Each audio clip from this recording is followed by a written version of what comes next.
When they opened their tombs, what do you think they found? I want to say nothing. Adam, literally nothing. Not even the remains of the two princesses who were supposed to be buried there. That's what I mean. Like, where are they? Because they would have been there. Yeah, they're gone. Completely empty. Everyone's just, gas.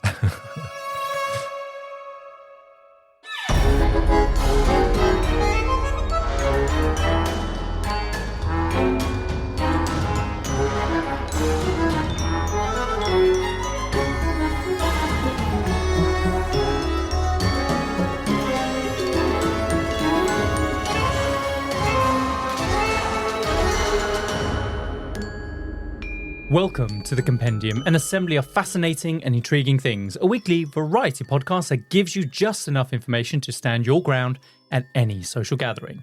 We explore stories from the darker corners of true crime, the annals of your old unread history books, and the who's who of extraordinary people. I'm, of course, your ringmaster this week, Kyle Risi. And I'm your ventriloquist dummy this week, Adam Cox. Got my hand firmly up your bum. Yeah, I'm not actually here. No. This is all you.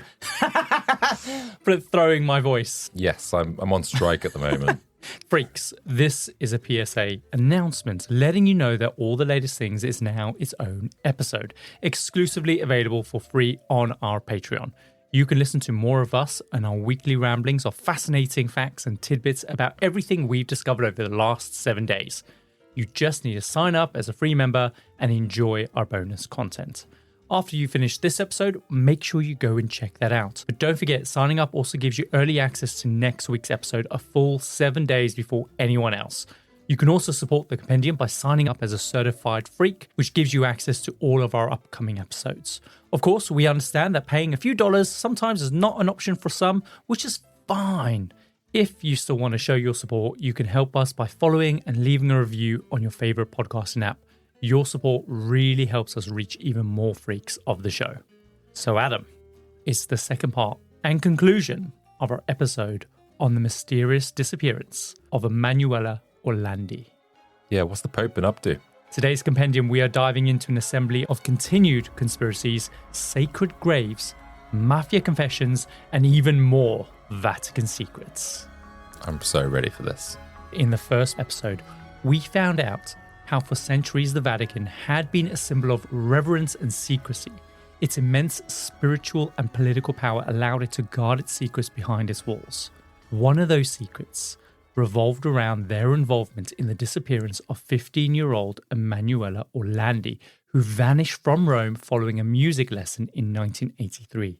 The Vatican always denied any involvement, and it stayed suspiciously quiet as the investigation into her disappearance unraveled. What makes Emanuela's disappearance so intriguing is that she was, of course, no ordinary girl. She was a Vatican girl. That's right, a Holy See citizen. So the Vatican's silence struck many as strange, especially since the Vatican's prior dirty dealings laid down the perfect motive for someone to kidnap her and wage their demands against the church. Because I guess it's true to say that's what this looks like, right? Yeah, I'd say so. Everything that you've said in the last episode is definitely pointing that direction. My only counter argument is that she went to her music lesson. Yeah. Her music teacher told her she sucked, and she went on the run for 40 years. Or a teacher killed her, I don't know. Or with her flute, bashed her over the head. God. Adam, we're supposed to be really sensitive to the fact that this girl has disappeared. True. I'm definitely on the side of that. The Vatican is up to no good. Anything could happen at this point. Remember, we don't know what's happened to her. But hopefully today's episode will maybe potentially shed some light on what the most logical explanation is. The Vatican, as we remember, had been found to be laundering billions, leading to the collapse of an Italian bank and losing illicit mafia money in the process. The Vatican had been laundering this money to fund political organizations in the Soviet Union, all for the intent of trying to bring back Catholicism to the region. So the question becomes, did the Vatican piss off a powerful entity, and were they trying to be made whole as a result of the Vatican's activities? Yeah, it's interesting, isn't it? I mean, has the Soviet Union ever had Roman Catholicism? No, so they're very atheist. There might be like Orthodox Russian kind of religions. That's what I thought, yeah. But that's typically before the Romanovs were executed, but largely they're atheists, essentially. Okay. In the last episode, we retraced Emanuela's steps before she disappeared. This led us onto a series of calls from an unknown caller calling himself the American, demanding the release of Mehmet Ali Akka, the Pope's would-be assassin. But the strange behaviour led people to speculate that this may just be a hoax, potentially by the Vatican, to distract attention away from their involvement in this case. Because when the deadline for Mehmet Ali Akka's release came and went, the case just seemed to fizzle out. But this wouldn't be for long, because today our story will continue from where we left off and lead us to a woman who claimed that she had handed Emanuela over to a Vatican priest in the middle of the night. Stolen Vatican documents also will prove that the Vatican was way more involved than they actually claimed, and a confession from a Mafia boss, along with cryptic letters, will send investigators to open 3 mysterious Vatican graves in a desperate search for any clues. So I think it's fair to say that our theories as to what's happened right now is that the Mafia or some other big organization is pissed off at the Vatican and they're trying to get leverage over them. Yeah, that would make sense. The Vatican is being very secretive, like they normally are, not admitting to things. And there was that guy that was hung from the bridge as well, which we're still not quite sure how he's connected into all this. There's a speculation that the Mafia was involved. That maybe they kidnapped him as a warning to the Vatican, sending him a message in classic Mafia style, may I add. So Adam, following the American issuing his deadline for the release of Mehmet Ali Akka, which came and went without his release, the family expected to find Emanuela's body on their doorstep the following day. But when they woke, this wasn't the case. Instead, they were met with radio silence with no more contact from the American. The case had now very few leads to pursue. However, 6 months after Emanuela's disappearance and following 6 months of silence and refusal to get involved, Emanuela's family were surprised when they received a visit from John Paul II himself. During this visit, the Pope was, of course, incredibly sympathetic to their suffering, and the feeling from the family was that despite 6 months of silence, the Vatican was now finally showing that they actually did care. But strangely, at the end of the Pope's visit, he said to them, "We are doing everything humanely possible. Unfortunately, Emanuela's case is one of international terrorism." That's interesting that he had come out with that. So what does the Pope know? Because I feel like he knows way more throughout this whole few months than he's letting on. If they were investigating, then they certainly weren't cooperating with the police. So how have they come to gain this information that it was something to do with international terrorism? I don't know. I mean, I guess if they're looking to get this guy released, then, okay, maybe it does make sense. And obviously the Vatican had offered to accept calls from the American in order to try. But he never called, right? He never called. But so I guess that we know of. I guess this would be terrorism. You could class the guy as a terrorist. But again, if they were interested in helping get Emanuela back, they would have helped the police negotiate the release of this guy, but there was just nothing. The family was, of course, shocked at hearing this for 2 reasons. Number one, this was the first time the family found out that the Vatican was doing their own investigation, right? There was no indication of that before. And not once did they ever consult the family to gather information that they felt might be valuable. They always maintained that her disappearance had nothing to do with them. But then they found out that not only was the Vatican investigating, but her disappearance was a result of international terrorism. And Adam, that is huge. When the family asked if they thought that there was any hope of finding Emanuela alive, the Pope simply replied with no. Wow. That's cold. So what's going on here? Was this legit, or was the Vatican trying to get the family to give up looking for Emanuela to deflect any investigation away from them? Do you think that by saying this that the Italian investigators might pull back their investigation if they knew that the Pope's life was potentially in jeopardy once again? I don't know. Yeah, that's interesting, because you would think even someone like the Pope would be a little bit more sensitive, even if like the chances of finding Emanuela alive are so slim. You'd think he would deliver it in like, we're probably looking for a body now thing, rather than no. Yeah, exactly. So I don't know. That's unless he's just on the spectrum, can't deliver bad news well. I don't know. Maybe. Yeah, maybe. So it just seems a little bit off. Why would this girl who lives in the Vatican City, who had no business, Baha, just going to her music class, whatever, why would she be abducted unless she saw something or whatever? But I don't understand how her disappearance is connected to the guy who's in prison right now and this whole everything else. The thing is, though, not everyone is convinced by this. So a journalist named Andrea Gottori decides to go investigate. His sniffing around results in him being contacted by an anonymous source from the Italian Secret Services who requests to meet up with him. This agent tells Andrea that he knew without a doubt that Emanuela's disappearance had nothing to do with international terrorism. It actually involved local crime organizations and Vatican money, something that many had already speculated against. But now there seems to be a smoking gun, right? This is the first piece of evidence that's actually pointing in that direction. Sure. Everything else has just been speculation up to this point. Also, this seems to connect the dots between what happened to Roberto Calvi, the dodgy banker who was laundering the money on behalf of the Vatican, which included Mafia money. When Roberto Calvi's bank collapsed, his body was eventually discovered hanging under Blackfriars Bridge in London, a message perhaps to the Vatican that they were going to make them pay for losing their money. So Andrea immediately went home. He writes an article summarizing what he had learned. The following day, he published an article in the Evening Courier. Immediately following this, the Vatican, which had remained silent for all these months, releases a statement denying the claims in the article, accusing Andrea of slander and attacking the Vatican. So the question there is, did Andrea hit a nerve? Because again, remember, the Vatican has been quiet this whole time. As soon as this article comes out, because remember, there have been so many different speculations. This one in particular, the Vatican responds to. Is this the first one that's printed, or has the rest of the speculation been hearsay and kind of spoken, whereas this is now in print for everyone to see? There's been loads of journalists sniffing around this. This is the first kind of angle that calls into question that it was Mafia.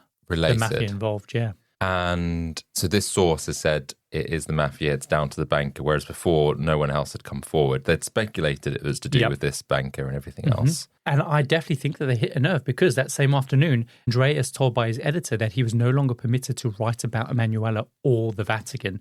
Years later, Andrea said that he was proud of this fact because the Vatican's reaction showed he was close to the truth and that they were trying to shut him up for it.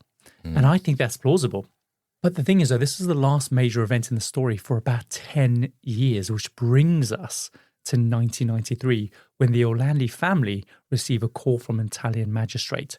They'd received a tip that there was a young nun living in a convent in Luxembourg who shared similar facial features to Emanuela. A photo confirmed that they looked very similar, and alongside investigators and Secret Service agents, the family boarded a flight to Luxembourg. When the Orlandis arrived, they were ushered into a small room at the back of the convent and told that the girl was waiting in the next room.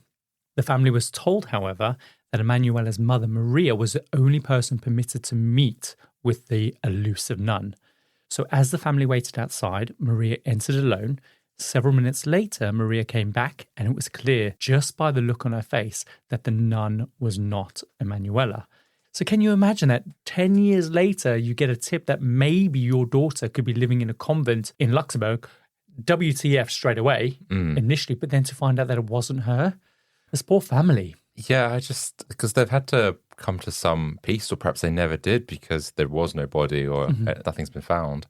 Do you still have an element of hope of finding them because of that? And then to hear that there could be someone alive, that must have tore them apart, and then that being let down again. But then why would they need to go and visit? Could they have not? Surely there's another way to just get on the phone or whatever. It felt like a lot of effort, which could have been confirmed a lot easier. Sure, it could be that they needed to just be very careful with it, hence why the Secret Service was involved in it. I don't know. But the thing is, though, there must have been something there. Wherever this tip came from, it caused the Italian magistrates to get a judge to present a formal request to the Vatican asking them to cooperate with the investigation and release any documents relating to Emanuela Orlandi. So the tip that they received must have been strong enough for them to initiate that through a judge. Surprise, surprise, the Vatican promptly denied the request. Magistrates do end up sending 2 more letters, so they're committed. They really want to follow up on these leads. The first was another summons for the Vatican to release any documents relating to Emanuela Orlandi. The second was a request to question 3 people of the church, Cardinals Agostino Casaroli, Angelo Sodano, and Giovanni Battista. Again, those requests were all denied as well. How does the Vatican get away with denying these requests? I appreciate it's the 90s and some of the things that came on, like the child sex abuse scandal with the Catholic Church, hasn't come out yet. But how are they able for even the magistrate's request to get denied? Well, you're forgetting something that we covered in the beginning, right? When we're talking about who the Vatican was and how they exist, they are a completely separate nation state. So it would be like Germany asking the United Kingdom for information on a particular case. They're not obligated to do so, right? Yeah, fair. Okay. But you just think, I don't know, in a criminal investigation. Yeah. You'd expect someone to at least be cooperative, and they're just not, especially when it's one of their own. She was a Vatican girl. Adam, is by this point, investigators had no choice but to close the case due to insufficient evidence and a lack of cooperation from the Vatican. So there's this point that we skip forward another 10 years to 2004. Emanuela's father passes away at the age of 73. He always maintained hope that, of course, the Vatican would eventually cooperate and lead investigators to finding Emanuela. But as time went on with nothing from the Vatican, he just started to resent the Vatican, whom he and his family had dedicated so many years of their life to. Before he died, he tells his son, Pietro, I was betrayed by the very people that I served. Can you imagine dedicating your entire life, holding on hope to the very last minute, and then having that realization that, you know what, the people that I served for generations is just screwing us over. Yeah, they have no care for us. No whatsoever. regard. Yeah. And they're supposed to be the head of the Catholic faith, for God's sake. Things are about to change because in 2005, Pope John Paul II, he dies. And less than a month after the Pope's funeral, a brand new witness emerges. A reporter named Raffaella Notarali. Now, there's two Raffaellas going to be in this story. This is the first reporter.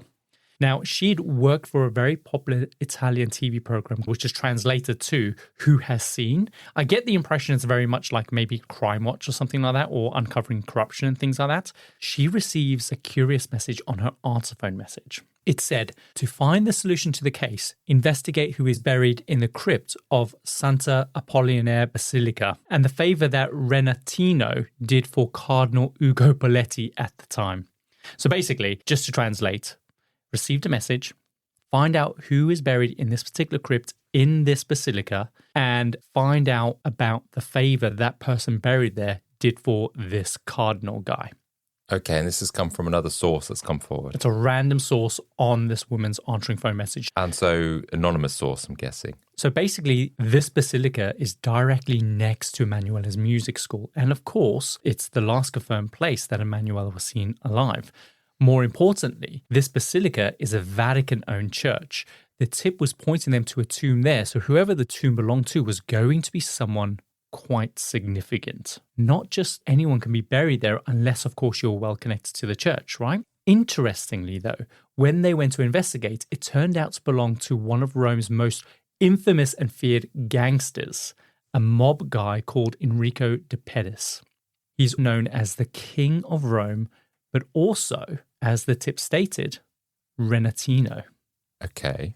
So, the question was, how did an Italian mafia boss become to be buried in a Vatican-owned tomb? Yeah, that's a good point. This could only happen if they were somehow affiliated.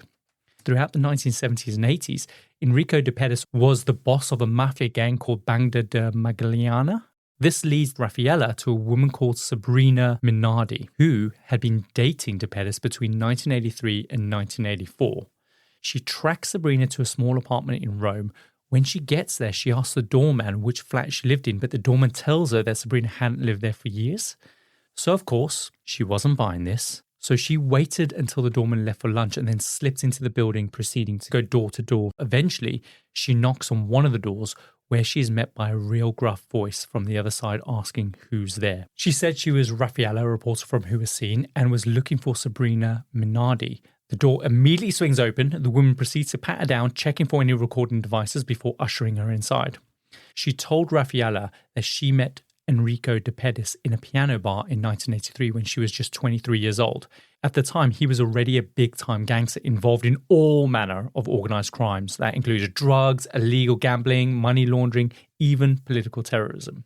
Sabrina insisted that when she met de Pedis, she had no clue who he was. She didn't learn who he truly was until about a month after they started dating, when she saw his face in a paper under the headline that he was wanted for 8 murders. Oh, wow.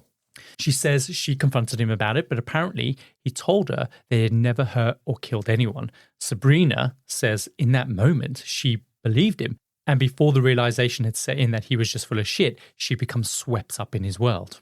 I like that he had the confidence, even though he's the king of this mob, to go like, yeah, I've never killed anyone. Who, me? I've asked for people to be killed. Yeah. But I haven't killed them myself. And I've always offered them to die. Would you like to die? And they've all said yes. So she goes on to say that one exceptionally hot summer day in 1983, and we know that Emanuela went missing during a notorious heat wave in Rome, Sabrina says that she and DePettis went to a lake outside of Rome. There they met with DePettis' personal driver. She says she remembered the driver pulling a young girl out the back of his car, and at the time she had no idea this was Emanuela.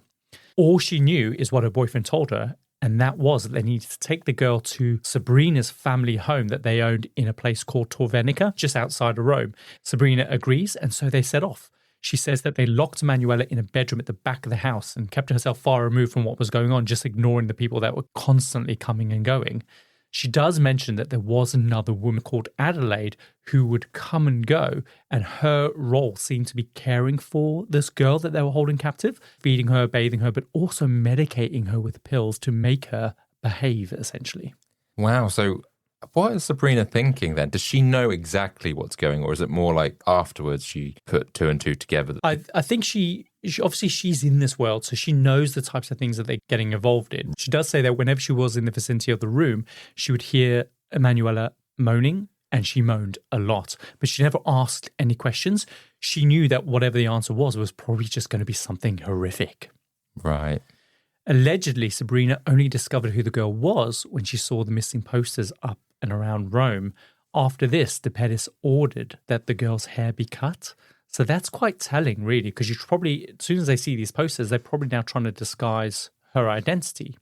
Sabrina says that they stayed at this house outside of Rome for another 10 days before then transporting her to another house in Rome, which had a huge basement. A few days after this, Sabrina says that she and DePettis were enjoying a few drinks at a bar in Rome when a Renault pulled up, driven by a woman with Emanuela inside. The Renault apparently parked up near a green BMW, and DePettis then handed Sabrina the keys to the BMW and instructed her to take the girl to a Vatican petrol station, where she would then be met by someone with a Vatican City license plate who would then take her from there. The green BMW rings a bell. You said remember that in part one. Yeah. So who owns that? So when the missing report was first logged, there were two independent eyewitnesses. They saw someone that matched Emanuela's description talking to someone in a green BMW. Right, okay. So I don't know if that's connected. It could be a different BMW. BMWs are quite common. Yeah, But it seems to implicate that car in the scenario. And because green cars... Quite rare. Yeah, they're not that common. So that is... Unless it's Italy, I don't know. Yeah, saw maybe. Quite a lot of green cars in Italy. And maybe back in the 80s or whatever it was. But nowadays, it's quite uncommon to see a green car. So Sabrina agrees. She drives Emanuela to the Vatican petrol station, which is around 300 meters from the actual Vatican gates. She remembered the route that she had to drive vividly because it's known for its many turns and bends in the road. She also says that she contemplated letting Emanuela go in that moment, but couldn't bring herself to do it out of fear. When she arrived at the petrol station, a black Mercedes, as instructed, did pull up. A priest got out, he took the girl, and they drove away. A priest? He was in full getup. I feel like if you're going to be, I don't know, undercover, a bit secretive, you don't go out in your priest gear. No, I guess not. But I mean, this is in the vicinity of the Vatican, so maybe it's a way of blending in because that could be one of thousands of people. Do you know what I mean? Yeah, I don't know, but I think if you're just transporting someone who's missing, try and be a little bit more low key. But fair enough, as maybe it's like hiding in plain sight. People aren't going to question that. So after this, Sabrina returns to the bar. She's angry at what she'd just been forced to do. She told him that she knew the girl was Emanuela because, of course, she'd seen all the posters in and around the city. And she demanded that he tell her what was going on. And in response, DePettis goes, Sabrina, it's all a game of power. Don't you get that? And I'd be like, that's great, but that doesn't give me an answer. No, it doesn't. What does that mean? So Raffaella, she believes her, but she is a little bit convinced that maybe she might have embellished some of the parts of the story purely to make herself look less guilty. I think Sabrina was full in on this. I think she was a mafia wife. Like, she is, don't mess with that bitch. Possibly, yeah. And then over time, she's kind of felt remorseful and everything. For sure. And so she's only felt confident enough to come forward after the Pope has died. She didn't come forward, right? Raffaella went and found her based on the tip that she received about checking the gravestone. Right. Okay. Yeah. Yeah. So maybe she was eager to speak. I mean, it sounds like she had been holding on to this for a long time, but she wasn't the one who actually came forward. Fine. Okay. That's interesting then.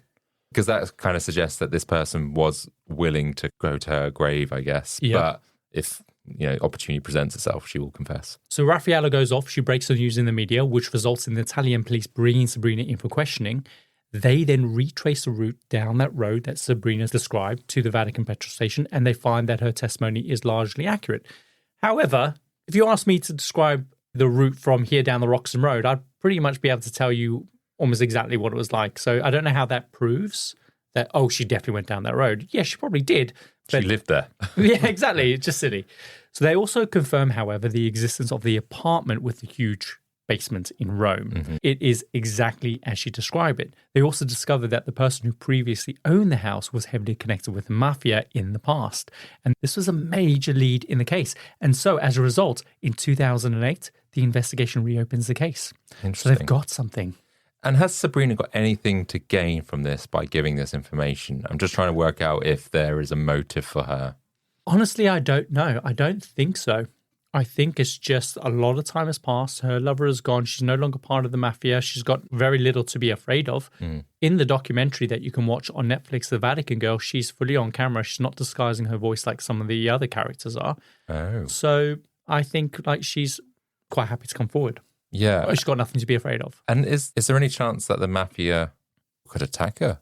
It depends how relevant it is. I honestly think that there's a different set of Mafia bosses in place now. Because I was listening to a podcast about a guy that used to be in the Mafia and organised crime, and to leave, it's quite a big deal because you have to say you're getting out. And then even when you get out, there's this kind of suspicion that you could be, I don't know, you could turn on them or whatever, or blackmail them or whatever. If you do get involved with the police, you might offer up information.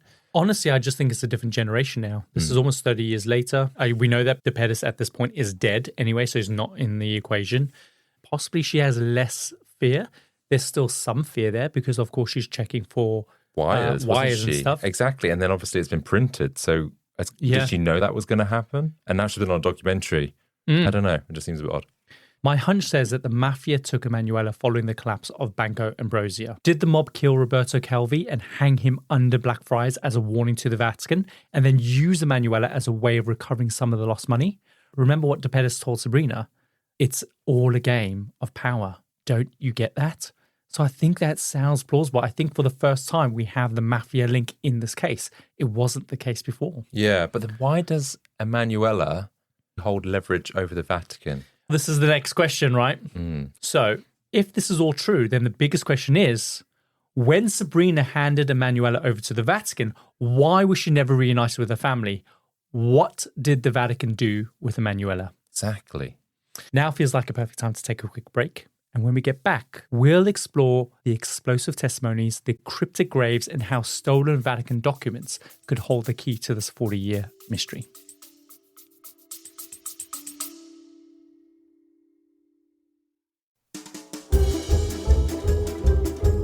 Hey freaks, if you've been enjoying the show, we've got a small favour to ask.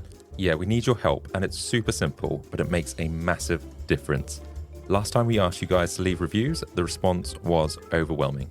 You all really showed up for us, and we loved reading every single one of your reviews. But we've got to keep that momentum going.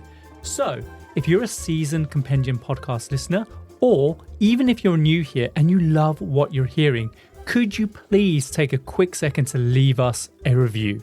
It's super easy. If you're on Spotify, all you got to do is click that star button and give us a 5-star review. Nice and quick, done in like 2 seconds.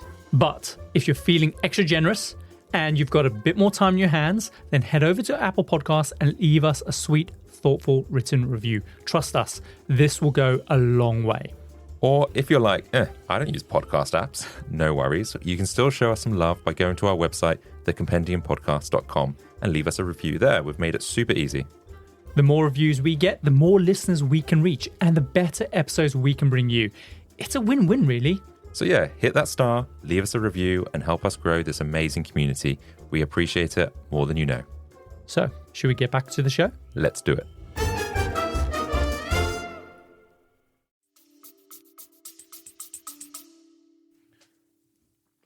So Adam, we're back. So the police spend, of course, the next couple of years looking into this mob connection. This is the first time. But of course, things are difficult. It wasn't until 2012 when the chief exorcist of the Vatican, of all people, of all titles to have, I am the chief exorcist of the Vatican. That's not the worst title. So this is a guy called Father Gabriel. And he said during an interview when quizzed about the disappearance of Emanuela and this connection between the Mafia and the Vatican, he said the Prince of Darkness, i.e. Satan, can infiltrate even the highest echelons of the Christian hierarchy. No one is immune from the devil's temptations, not even the Pope.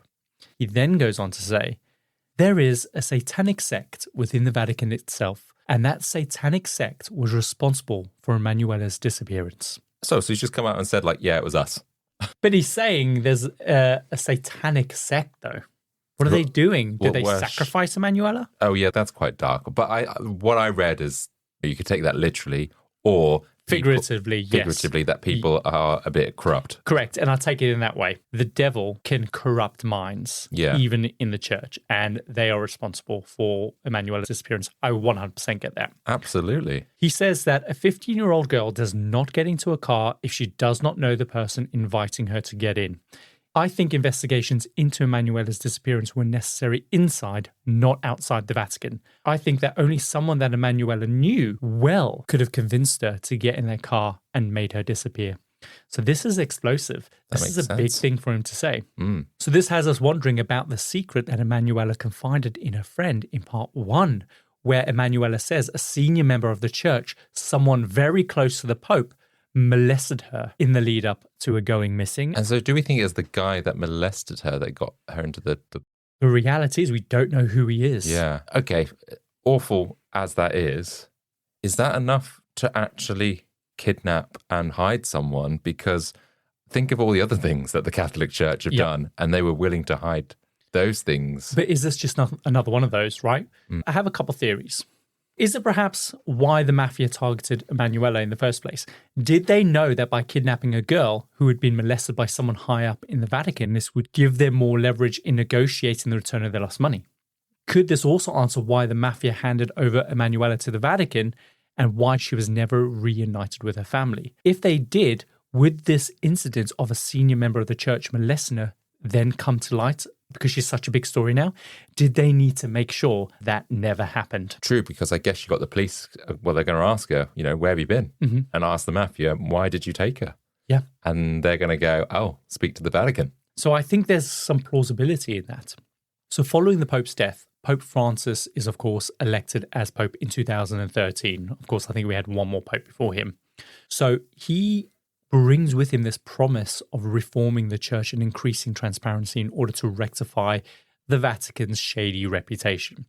The feeling from investigators and Emanuela's family is that this might finally be a chance to get the Vatican to finally cooperate in this case. But following the Pope's first Sunday Mass service, the Orlandi family approaches the Pope excited and hopeful to meet him. Emanuela's mother, Maria, introduces herself and waited expectantly for a warm reply. Instead, Pope Francis says, Emanuela is in heaven. At first, they are taken aback, not sure, had they heard him correctly? After a moment of stunned silence, Frederica then said that she and the rest of the family were still hopeful Emanuela might return to them one day. The Pope nodded and replied, Emanuela is in heaven.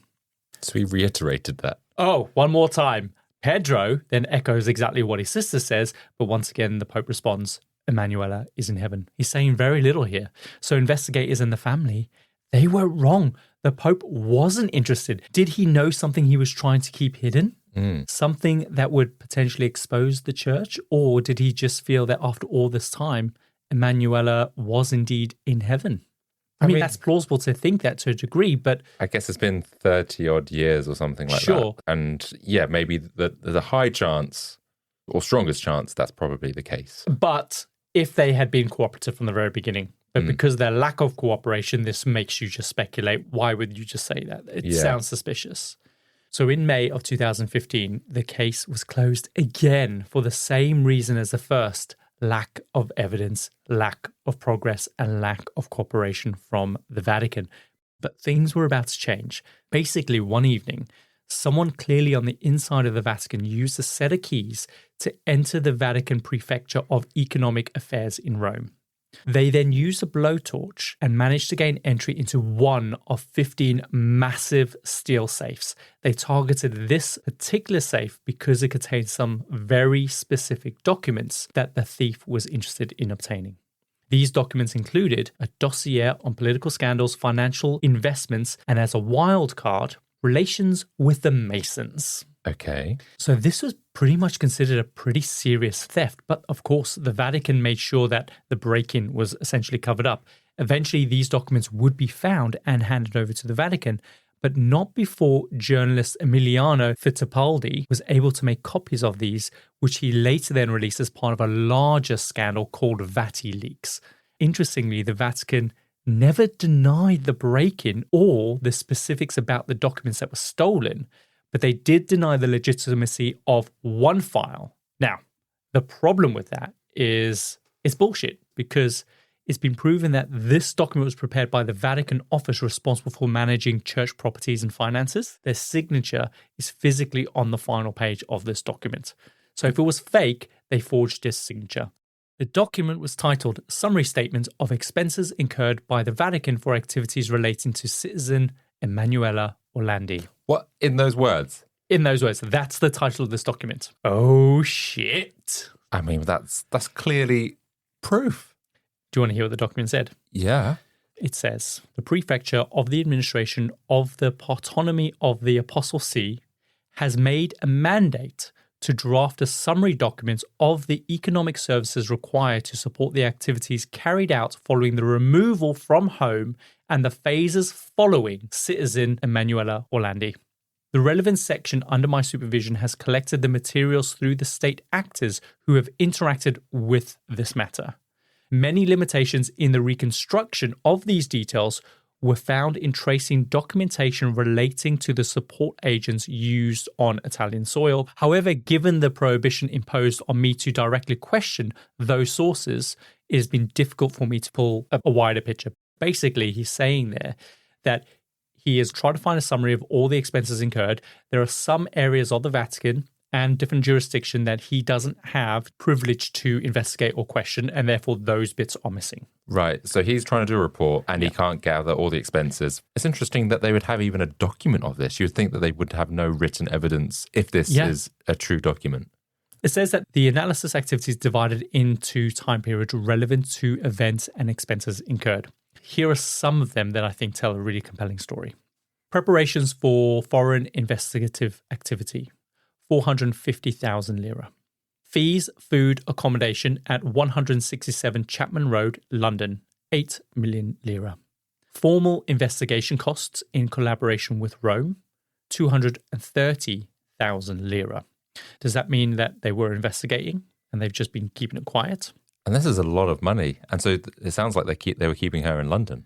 Travel and accommodation expenses at 6 Elladale Road, London, NW3 6NB. 18 million lira. So this is accommodation and travel expenses for this other house. So there's two houses involved here. Investigative activity relating to the diversion with the use of support agencies for analysis in Italy, 9,000 lira. The next one is summary of expenses for tuition and education. That amounts to 170 million lira.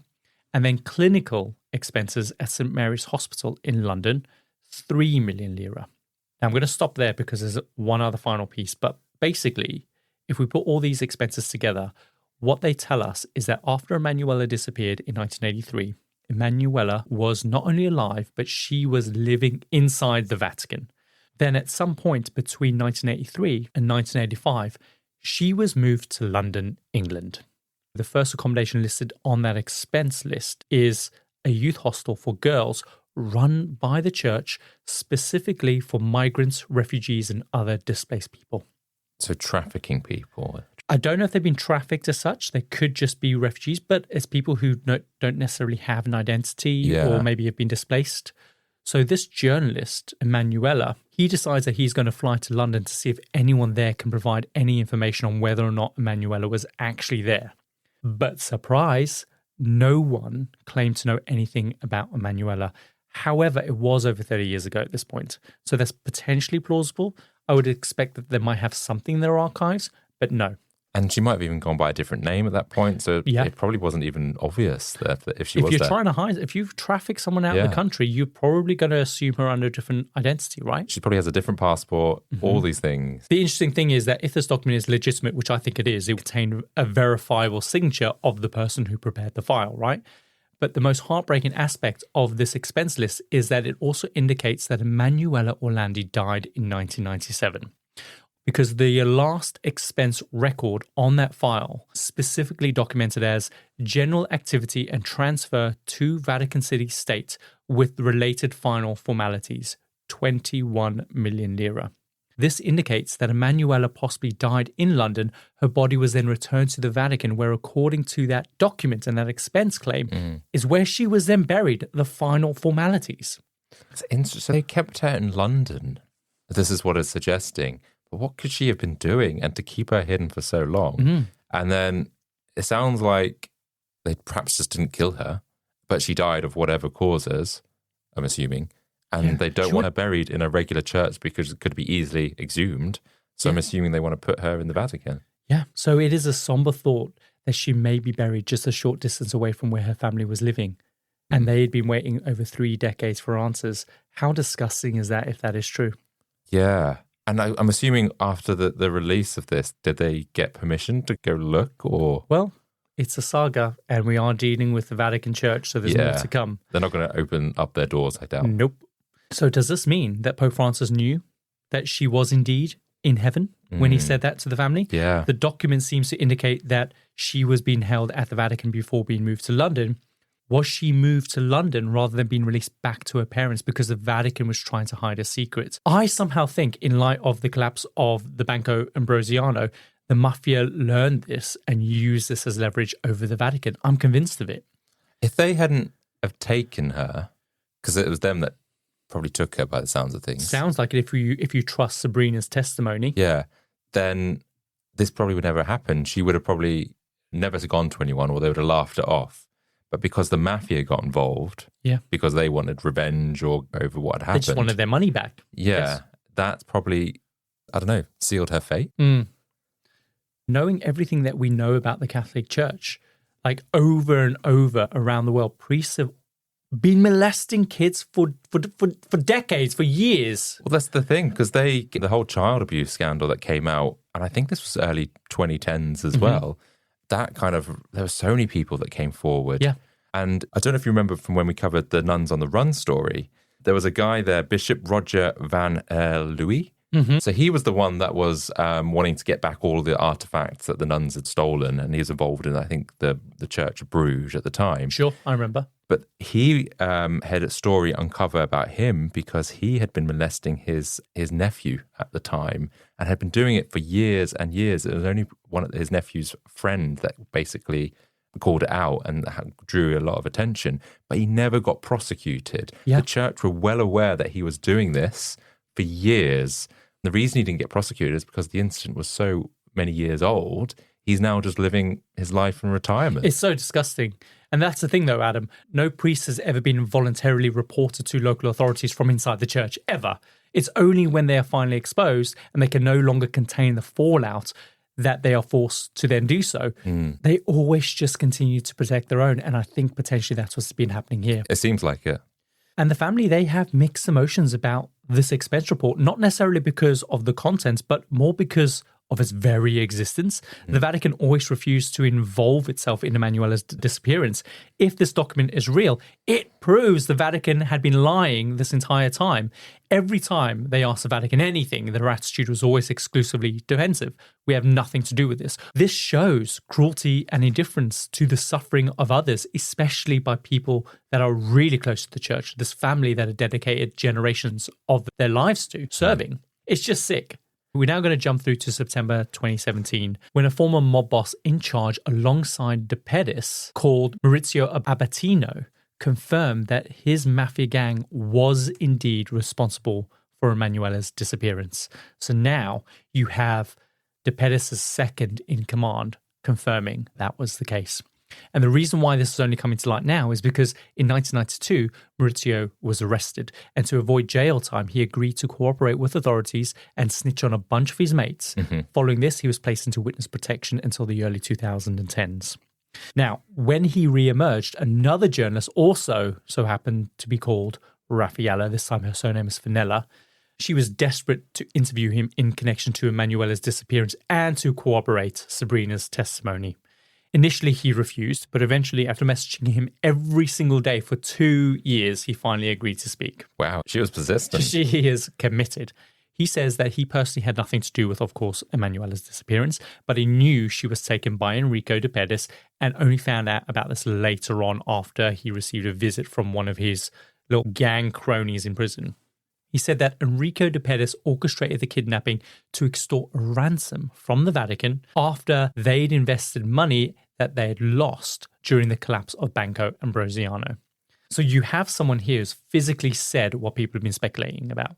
He's corroborated Sabrina's testimony, and this is a logical line of inquiry, right? The only thing is, could he be confirming the speculation because someone came to prison and they're like, oh yeah, this is the talk of what's going on? I guess it is just hearsay to a level, but you've got someone else that is at least corroborating it. Yeah, because it was quite a big story at the time. Maybe these are just confirmed beliefs that people have held on to. Yeah. And that could even apply to people in the mob, right? Yeah, and it's almost like if it's a rumor that goes about enough, it almost maybe seems true. Yeah, do you know what? I never thought of it like that when I read it. I just thought, wow, another person to corroborate, but you're right. And what's in it for him to now reveal to the press that yes, he served his time and he wants to get this Raffaella chick to just stop emailing him. But I don't know, you would just ignore it, wouldn't you? So is he just like, oh, I'll give her something which at least, gets her off my back? I don't know. I believe it. So the following year, the Orlandi family are being represented by a new lawyer. Her name is Laura Sergo. She arrives at her office one day and finds an anonymously written letter with instructions on where they could find Emanuela's body. Okay. In the envelope was a photograph of an angel statue in a cemetery, but no information about where it was. The instructions specifically said, if you want to find Emanuela, search for where the angel is. Eventually, the photograph leads to the Teutonic Cemetery, which is the only graveyard in the Vatican. All the other burial spots are like lime grottos or tombs, etc. Morbidly, this cemetery in the Vatican was located just a few hundred meters away from the apartment where the Orlandi family were living. Really? Isn't that gross? In the cemetery, there are 2 tombs situated side by side, both with statues belonging to 2 German princesses that were entombed there in the 1800s. Now, Laura petitions the Vatican to dig up the tombs, but surprise, surprise, the Vatican outright denies the request, so it's just a dead end. But while all of this is going on, Laura herself is also serving as a defense attorney in the infamous Vatileaks court case that we were talking about, right? This is one of the biggest stories, not just in Italy, in the world. It's really serious, and there are hundreds and hundreds of lawyers working on this case. Because of the seriousness of this case and how it incriminated the Vatican in all sorts of corruption allegations, she was able to use this to obtain an exhumation order for those 2 tombs. So now the Vatican had to comply. They couldn't ignore this. They couldn't just go silent. They couldn't just deny it. It was now mandated in light of the Vatileaks case. So on July the 11th, 2019, the Vatican was ordered to open up the 2 graves in the Teutonic Cemetery. It was going to be the first time in history that a consecrated tomb on Vatican soil was going to be opened. In attendance were the Orlandi family, Laura Sergo, multiple Vatican attorneys, the commander of the city's armed police forces, a handful of priests, and also the descendants of the 2 German princesses whose graves they were physically digging up. Yeah, they were like, is that Granny? When they opened the tombs, what do you think they found? I want to say nothing. Adam, literally nothing. Not even the remains of the 2 princesses who were supposed to have been buried there. Now, the Vatican claims that this instance was going to be the first time that 2 consecrated graves would ever be opened in its history. In fact, that's what they used to argue against it. It's very clear that that was not the first time. Someone has opened that grave and removed even the original bodies that were in there. That's what I mean. Like, where are they? Because they would have been there. Yeah, they're gone, completely empty. And so what's Vatican's thoughts about that? Going, Well, I don't know. We don't know. Misplaced them. Everyone's just, gas. So it says to me that in all those delays, in all the back and forth, when the Vatican knew that shit was looming, someone snuck in there in the middle of the night and they emptied those tombs because they potentially contained something of vital importance. I bet. Because why else would they be empty, right? Yeah. So it seems like this was finally the last lead. There was nothing more they could do. No more lines of inquiry. That was until another witness came forward.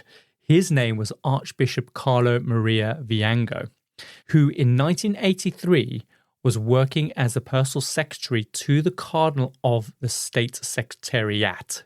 You can imagine this guy as the Prime Minister of the Vatican. Right.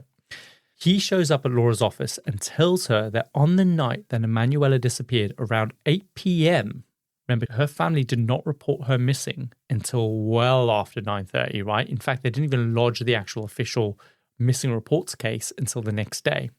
He says that the Vatican press office received a phone call from the kidnappers. They informed them that one of their citizens had been kidnapped, so whoever kidnapped her knew exactly where to call and they knew exactly who she was. Yeah. And that they would be released when the Vatican fulfilled their request. He says that he passes this message on to the department, which they promptly deem as a hoax. He tries to convince them to take it seriously, but he couldn't go against someone that was higher up than him. Mm-hmm. So he had to just let it go. But he can't remember what the specific request was, which I think is a pretty fucking big detail to just somehow forget. Yeah, because I feel like this is obviously a very important call and you're just forgotten a detail. Yeah. So is it true then? I think he's credible. And this is the reason why. Only because when the whole Valley Leaks scandal broke back in 2012, this big old court case, which I think, do you know what, probably needs its own episode. Carlo, the guy who received this call, he was the highest ranking official involved in publicizing and co-reporting the leaked documents. He has also heavily criticized Pope Francis and others for covering up sexual abuse allegations against various cardinals, including Cardinal Theodore McCarrick, who was later implicated in the fallout of the Boston Globe reporting sexual abuse within the Catholic Church. He was accused of sexually assaulting young men for decades, going as far back as the 1970s. He was finally defrocked in 2019, but this was only because Carlo had made such a massive fuss about it, right? So he's not with the church. Yes, he's a faithful Catholic, but he's almost against the corrupt activity that they're doing. And therefore, I think that adds credibility to it. He was, of course, eventually excommunicated by the Pope only this year in 2024 for trying to lead a schism. So Carlo is a do-gooder. He's focused on exposing the church for their wrongdoing. And part of me believes that he's telling the truth about their phone call, saying that the Vatican knew someone had kidnapped Emanuela Orlandi. And I think based on everything we know up to now, Sabrina's testimony, the confession from the Mafia boss, all the money that was lost during the collapse of the bank, I believe that call came from the Mafia. So my question is, how did the Mafia know that is Emanuela that was the victim of this? And the only people that knew were the guy that molested her and her friend who she confided in. Mm-hmm. So is her friend somehow connected to the Mafia for them to find out? So in the 2022 docuseries Vatican Girl, in the 4th episode, we get that revelation from Emanuela's best friend who had kept the secret that she was molested. I doubt she had any links with the Vatican. Let's say, however, potentially that her older brother or a family member, she went and confided in them and they had links to the Mafia. That's plausible. Mm-hmm. But she kept the secret for all these years out of shame and fear about what might happen to her. Again, the Vatican is powerful. Even in the documentary, she speaks anonymously. She also acknowledges that whoever did molest her probably is dead and buried, but the situation transcends just one person and incriminates an entire institution. And so she still felt that she needed to protect her identity just in case the institution comes after her. Do you know what I mean? Well, yeah, the fact that they keep these records and all this sort of stuff in this vault suggests that this information is being passed down the line. So if she is telling the truth, then the question is, why Emanuela? Did the mob know about the molestation? And did they use this as the ultimate leverage to blackmail the Vatican to get back the Mafia money following the bank's collapse? In 2023, as a result of the Netflix documentary, 3 new investigations were launched, one by Rome's Public Prosecution Office, the Parliamentary Commission, and the Vatican itself. Oh, they're like, oh, we should probably do something about this. In my opinion, it's 40 years too late, man. Do you know what I mean? It's not good enough. They say that they're looking hard into all Vatican officials, and they've even spoken to Emanuela's brother, Pietro, to identify people that he suspects might have been involved, and they're going to look into those people. The Vatican's investigation has committed to granting their investigators complete control to investigate anyone in the Vatican, from the lowest to the highest. But let's be honest, I'm only going to believe it when I see it. Apparently, those findings are now in, and the Vatican has said that they're going to hand over everything that they have to investigators in Rome. All we know is that the Vatican has said these files contain investigatory leads that merit further consideration. So we're just waiting for these findings to go public, basically. So they are going to give some information. I'm a little bit dubious how good it's going to be. Yeah, it might just be a damn squib, and based on their history, that's probably what the kind of shit they'll try and pull. But the fact that the Vatican seems to be playing ball is interesting. Huge, in fact. Still, it's gross that they waited 4 decades to maybe possibly help the family get some closure. I just don't see them ever admitting to it. For something like this, to have hidden someone. And I don't know if I believe that they would have killed her, but they've kept her hidden from the family, this poor family that's had this grief for 4 decades. Yeah. That's awful. Since then, the investigation has uncovered audio tapes from some alleged Mafia kind of gang members talking about how the late John Paul II and his mates like to go out in the middle of the night to fuck young girls.